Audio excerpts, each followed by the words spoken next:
ஒரு business man அவனோட பிசினஸ்ல ரொம்ப லாஸ் ஆகி ஒரு காட்டுல போய் அமைதியா உட்கார்ந்துருக்கான். அப்ப கடவுள்கிட்ட கேக்குறான், எனக்கு ஒரு காரணம் சொல்லு, நான் ஏன் உயிரோட இருக்கணும்? என் வாழ்க்கையில நான் எல்லாத்தையுமே இழந்துட்டேன், இந்த வாழ்க்கையில நான் இனி என்ன பண்ண போறேன்? அப்பதான் ஒரு குரல் கேக்குது. கடவுள் அவன்கிட்ட பேசுறாரு, நான் இந்த பூமியில புல்லோட விதைகளையும் மூங்கிலோட விதைகளையும் ஒரே நேரத்துல தான் விதைச்சேன். ரெண்டையும் நல்லா பாத்துக்கிட்டேன். புல்லு உடனே வளர ஆரம்பிச்சிருச்சு, அந்த நிலம் ஃபுல்லா பச்சை பசேல்னு ஆயிருச்சு. ஆனா மூங்கில் வளரவே இல்லை, ஒரு சேஞ்சுமே அதுகிட்ட இருந்து தெரியல.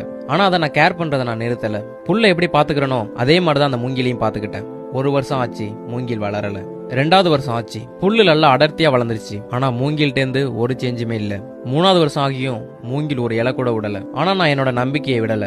அதுக்கு எப்பவுமே தண்ணி விட்டுக்கிட்டு இருந்தேன், அதை பத்திரமா கவனிச்சுக்கிட்டேன். 4வது வருஷம் ஆகியும் அது வளரல. ஆனா 5 வருஷம் கழிச்சு மூங்கில் விதை முளைச்சது.